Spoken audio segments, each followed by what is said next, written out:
Hello and welcome to my YouTube channel. तो कैसे हैं आप सब? आई होप आप लोग बहुत अच्छे होंगे और अच्छे से अपनी तैयारी कर रहे होंगे।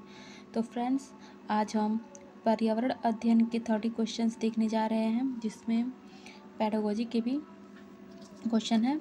तो चलिए गाइस शुरू करते हैं। क्वेश्चन नंबर 1 है, चिपको आंदोलन किससे संबंधित है?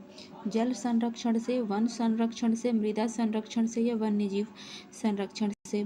तो इसका राइट आंसर हो जाएगा, जो चिपको आंदोलन था वो वन संरक्षण से संबंधित है। ठीक है, वन संरक्षण से, राइट। साइलेंट वैली किस राज्य में स्थित है? तो जो साइलेंट वैली है वो किस राज्य में स्थित है? कर्नाटक, केरल, तमिलनाडु या आंध्र प्रदेश? तो इसका राइट आंसर हो जाएगा दूसरे का, जो साइलेंट वैली है वो केरल राज्य में स्थित है। ठीक है। रेड डाटा बुक का संबंध किससे है? ऑप्शन ए जल संसाधन, लुप्त प्राय प्रजातियां, सी खनिज संसाधन, डी ऊर्जा स्रोत। तो जो रेड डाटा बुक होता है उसमें जो प्रजातियां लुप्त हो जाती हैं उनके बारे में लिखा जाता है, उनके बारे में संग्रहित किया जाता है, उनके नामों को। निम्न में से कौन सा नवीकरणीय संसाधन है? कोयला, पेट्रोलियम, सौर ऊर्जा या प्राकृतिक गैस? नवीकरणीय संसाधन का मतलब ये होता है जिसका उपयोग हम दोबारा कर सकते हैं। तो यहाँ पे राइट आंसर हो जाएगा, चौथे का राइट आंसर हो जाएगा ऑप्शन नंबर सी, सौर ऊर्जा। ओजोन परत का मुख्य कार्य क्या है?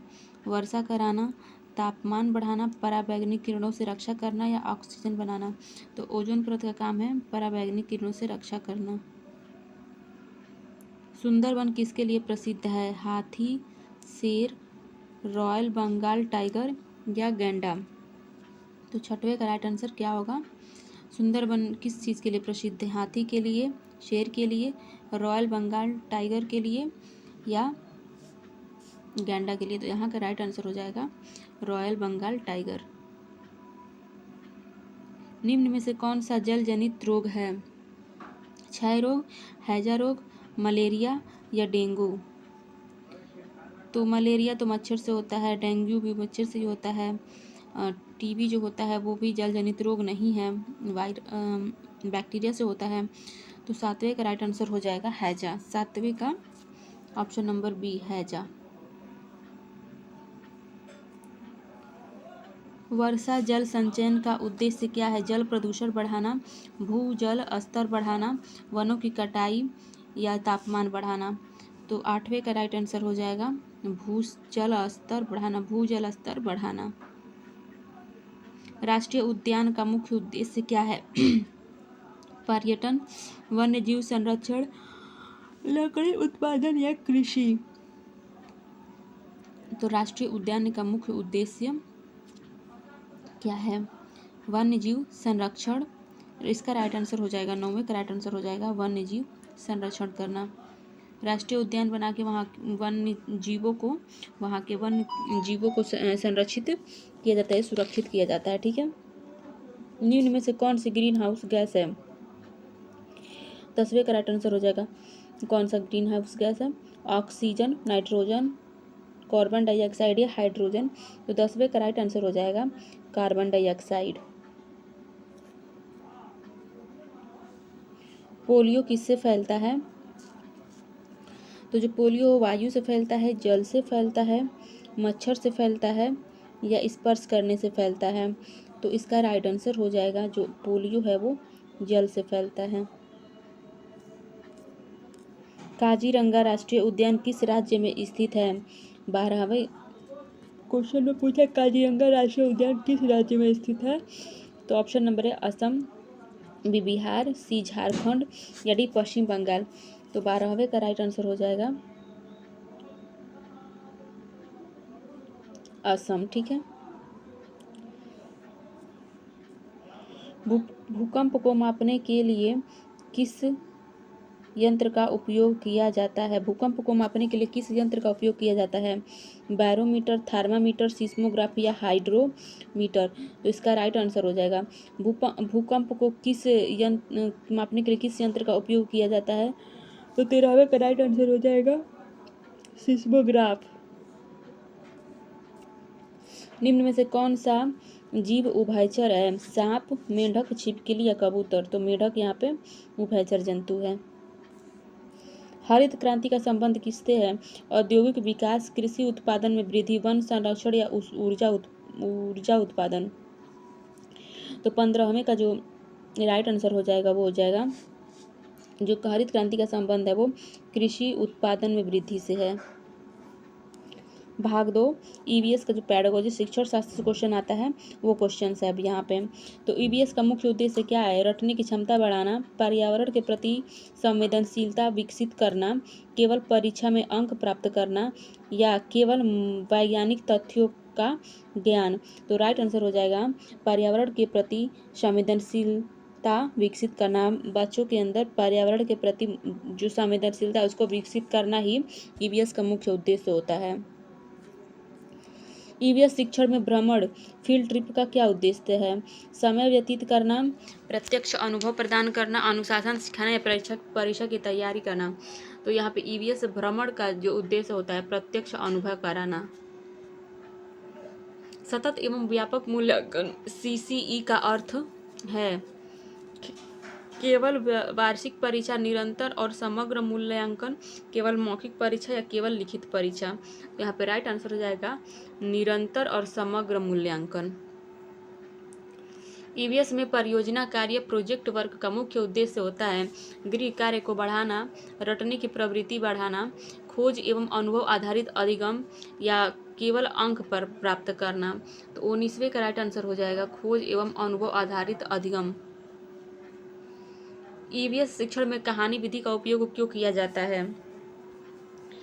ईवीएस शिक्षण में कहानी विधि का उपयोग किया जाता है मनोरंजन के लिए, अवधारणाओं को रोचक बनाने के लिए, समय बिताने के लिए, अनुशासन बनाए रखने के लिए? तो जो 20वें का राइट आंसर हो जाएगा अवधारणाओं को और रोचक बनाने के लिए। ईवीएस पाठ्यक्रम एकीकृत इंटीग्रेटेड क्यों है?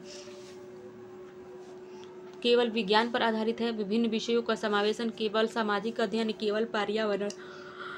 तो 21वें का राइट आंसर हो जाएगा ऑप्शन नंबर बी विभिन्न विषयों का समावेशन।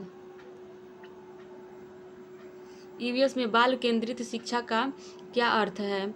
शिक्षक केंद्रित शिक्षा विद्यार्थियों की आवश्यकताओं एवं रुचियों पर आधारित शिक्षा, केवल पाठ्य पुस्तक आधारित शिक्षा, केवल परीक्षा आधारित शिक्षा? तो ईवीएस में बाल केंद्रित शिक्षा का अर्थ क्या है? तो यहाँ पे राइट आंसर हो जाएगा विद्यार्थियों की आवश्यकताओं एवं रुचियों पर आधारित शिक्षा। माइंड मैप का उपयोग किस लिए किया जाता है? अनुशासन बनाए रखने के लिए, विचारों के संगठन के लिए, गृह कार्य देने के लिए या परीक्षा लेने के लिए? तो 23वें का राइट आंसर हो जाएगा ऑप्शन नंबर विचारों के संगठन के लिए। ईवीएस में समूह कार्य का मुख्य लाभ क्या है? प्रतिस्पर्धा बढ़ाना, सहयोगात्मक अधिगम, समय नष्ट करना, केवल अंक प्राप्त करना? तो राइट आंसर हो जाएगा प्रतिस्पर्धा बढ़ाना, ये गलत ऑप्शन है। समय नष्ट करना ये भी गलत है। तो यहाँ पे राइट आंसर जो है वो हो जाएगा सहयोगात्मक अधिगम। ईवीएस शिक्षण में स्थानीय परिवेश का उपयोग क्यों महत्वपूर्ण माना जाता है? समय बचाने के लिए, अधिगम को वास्तविक और प्रासंगिक बनाने के लिए, परीक्षा को कठिन बनाने के लिए या केवल परियोजना कार्य के लिए? तो स्थानीय परिवेश का उपयोग क्यों महत्वपूर्ण है? अधिगम को वास्तविक और प्रासंगिक बनाने के लिए। 25वें का राइट आंसर हो जाएगा ऑप्शन नंबर बी।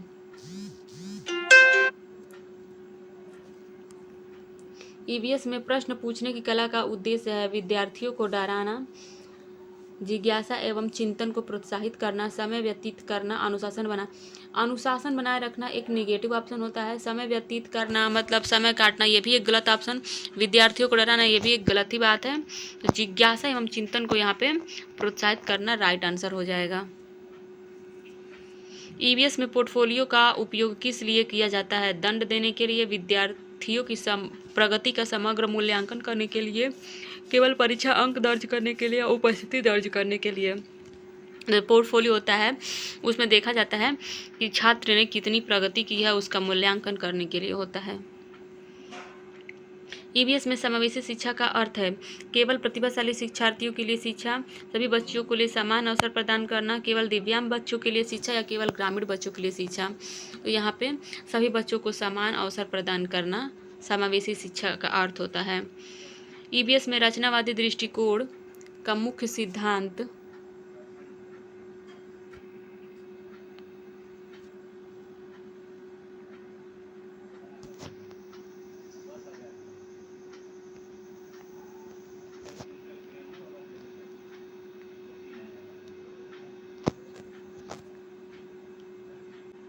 ईवीएस में रचनावादी दृष्टिकोण का मुख्य सिद्धांत है ज्ञान शिक्षक द्वारा दिया जाता है, छात्र ज्ञान विद्यार्थी स्वयं निर्मित करता है या केवल पुस्तक से ज्ञान रटने पर आधारित। तो ये तीनों ऑप्शन जो है वो निगेटिव ऑप्शन है, ठीक है। रटना एक निगेटिव ऑप्शन ही होता है।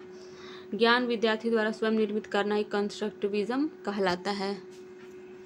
ईवीएस के मूल्यांकन हेतु अधिगम का ईवीएस के मूल्यांकन हेतु आकलन हेतु अधिगम का उद्देश्य है केवल अंतिम परिणाम जानना, अधिगम में सुधार हेतु प्रतिक्रिया प्रदान करना, विद्यार्थियों की तुलना करना या केवल अंक देना, ठीक है। तो यहाँ पे राइट आंसर हो जाएगा अधिगम सुधार हेतु प्रतिक्रिया प्रदान करना। तीसरे का राइट आंसर हो जाएगा ऑप्शन नंबर बी।